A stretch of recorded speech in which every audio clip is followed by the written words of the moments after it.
Welcome to the Solemn Tones podcast. Today we are talking about new trends, or even more specifically, new platforms. Now, to give you some insight, when I got into music at first, I knew absolutely nothing. However, I did notice one thing for some reason, and I don't know why I did, but I did. If a new platform emerges and loads of people are on it, for some reason, big brands are hella slow. So when I first got into music, I think it was, I was 15, I guess. I'm now 21, 6 years ago. Let's add 2 years before I put something out. Well, anyway, at the very start, I got into Instagram. I don't know how old it was, but I believe it was even before Facebook took it over or around that time. I got into Instagram.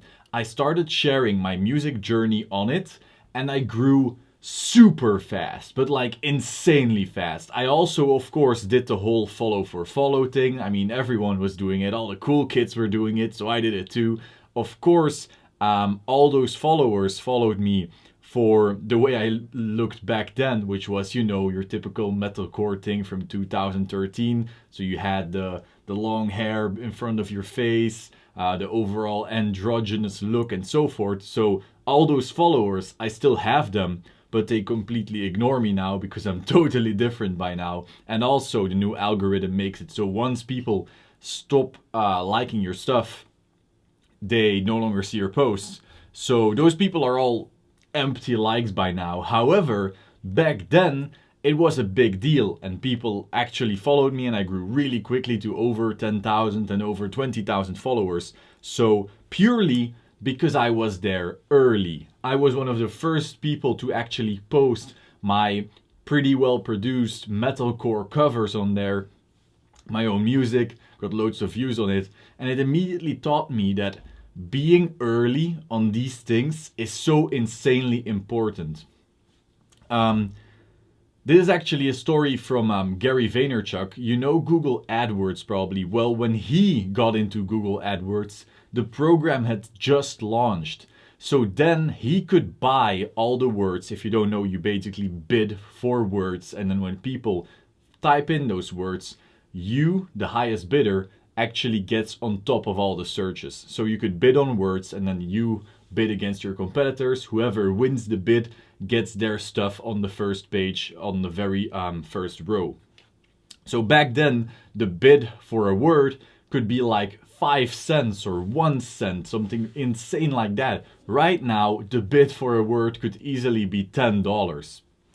So as a new platform gets more users start competing for following or clicks or anything that has value on said platform. So for example, right now on Facebook, advertising is actually really cheap. And now I often see bands actually bitching about the Facebook ad platform going, I'm not gonna pay for the fans I already got. Can you imagine how much money you needed to pay to get on MTV in the 90s? Your mom's allowance wouldn't have covered it, whereas now with Facebook ads, it does. So Facebook is still really, really cheap, actually. Like, I could reach 1 million views, Western views, by the way, on a really low budget. And with low, I mean like 150 euros for a 1 million views is actually really solid. All you need is, the viral content, blah, blah, blah, blah. We've been over this before. If you haven't seen it yet, you can scroll back to an earlier Solemn Tones episode, Solemn Tones podcast episode. So it is possible on a really low budget, under 1,000, to get your millions of views. And so that's really cheap. But then you're also bidding on competition, trying to reach those same people. So once new people get into that ecosystem, they also start bidding. And so after a while, Facebook will no longer be cheap. So that's basically the thing I'm trying to tell you is, if you're early and you put in some of your time or money or both, you will get way more value for that time or money than other people, the latecomers. which is what I did on Instagram. I was early, so I got all that attention. Now, there is actually a new app called Vero, and I have no idea. Wait, so one thing I have to say, you often have the new kinds of social media and people say, oh, it's gonna kill Facebook, it's gonna kill Instagram, it's gonna blah, blah, blah, blah, and then it ends up failing, and that's too bad. But sometimes you have a pearl like Snapchat was, a pearl like Instagram, because Instagram was not made by Facebook. Instagram became huge overnight. Well, not overnight, but you know what I mean. Vine became super gigantic, created mega stars. And so we are still waiting, let's say, for a new app like that, because we want to be first as well. If Vine still existed and I went on it today, I would not be able to create the same level of following as a Logan Paul or a Jake Paul did, because the platform would have matured. The platform would no longer be so easy to break, because you had way more competition, way more people competing for that attention. So we are looking for new platforms and new opportunities all the time, because if you're fastest, you're first, and then you start monopolizing the little attention there is, you can really get some insane stuff, as Logan Paul and Jake Paul did. They jump to 1 million or even beyond that, then push that audience into other platforms, and they're now megastars. So, as I said, there's a new social media thing called Vero.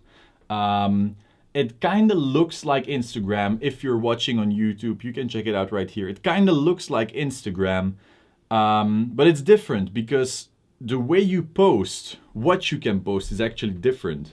If I want to make a post, you basically click the little plus, and then you have the choice between either a camera, so the photo, a link, so let's say your band's new music video, music, so you could even share, like, wait, where does it come from? You can literally share posts from Apple Music. That's insane. You could literally, like, the value of a song, your band's song, is the same as a photo on Instagram. Can you imagine? Let's say you imagine Instagram and you're scrolling, and from time to time, instead of a photo, there's a song.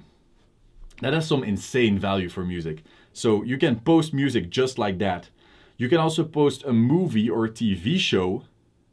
You can also post books. So let's say you're a big fan of books, and instead of taking a picture of your book, you can basically share the book.